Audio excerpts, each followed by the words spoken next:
As a young ensign, during the first few weeks after I reported to my submarine, I thought that a senior lieutenant, I'll call Roger, was the most impressive division officer on board. And then the engineer officer told me that I was totally wrong. Hey, welcome to Unleashed, the show that explores how to thrive as an independent professional. I'm your host, Will Bachman. So, Roger was the most senior division officer on my submarine when I arrived. He was a couple months away from leaving the boat to go to shore duty. As I was studying to get qualified, I noticed that Roger knew the boat so well from his 40 months on board that when he was ship's duty officer, he could run the whole day, the whole ship from the wardroom. And watchstanders would come in for Roger to review their logs and give permission and sign off. So chief petty officers would come in to get a tag out signed or for permission to begin some work on maintenance. And I could see that Roger knew all the systems of the ship backwards and forwards. He had seen every maintenance evolution before, and he could visualize every task in progress from the bow to the stern. So I mentioned to the engineer officer one day how impressed I was by Roger. And the Eng, who I'll mention had also just arrived a few months earlier, told me that Roger is the laziest officer on board. It isn't worth my time to change his behavior since he's about to leave the ship, and I expect he'll be getting out of the Navy after his shore duty.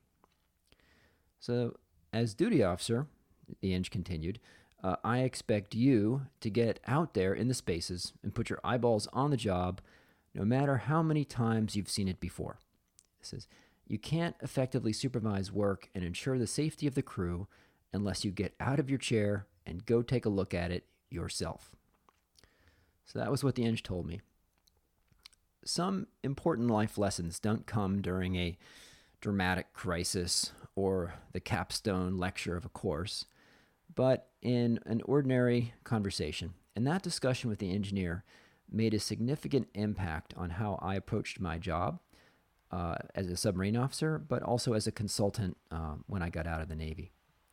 I heard the engineer's message loud and clear. It was my responsibility to personally go take a look at the job site.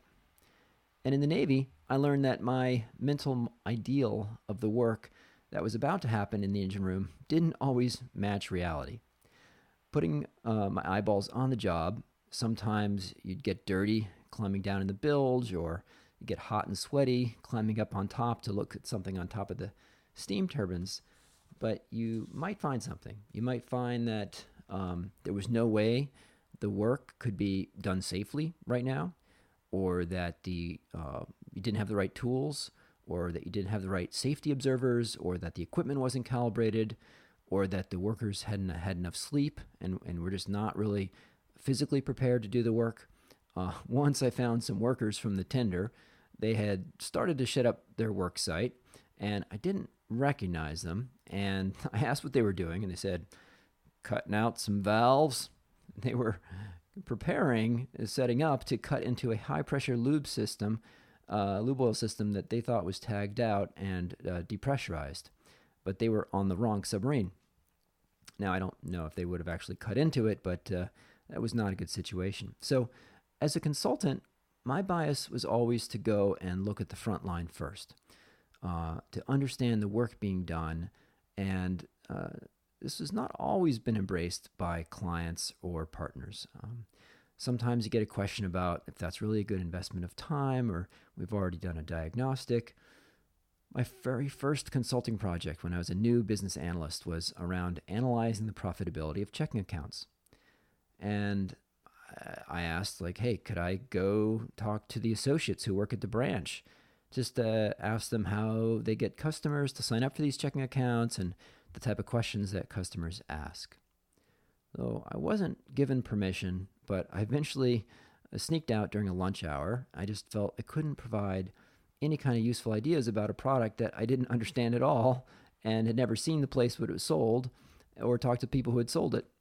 So I learned that what we in the team room had assumed was a non-shopped fee that we were considering raising was actually a fee that customers did regularly complain about.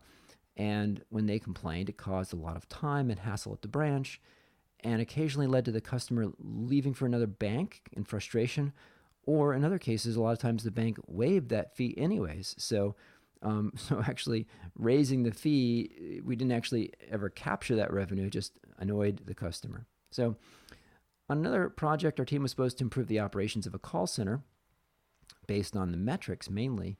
And the statement of work only called for us to spend 2 hours actually listening to the customer service reps taking calls. The client was reluctant to pay, expensive consultants to just sit around and listen to calls. He asked, like, what do you hope to find? But the whole point is we don't know what we're going to find, and that's why we want to do it. So go visit the front line. I'd love to hear, your stories about getting out of the metaphorical wardroom and going to put your eyeballs on the job site. Love to hear about it. You can email me at unleashed@umbrex.com. And if you visit our website, you can sign up for our weekly email and get the transcripts of every episode, plus some bonus features right to your inbox. And that's at umbrex.com/unleashed.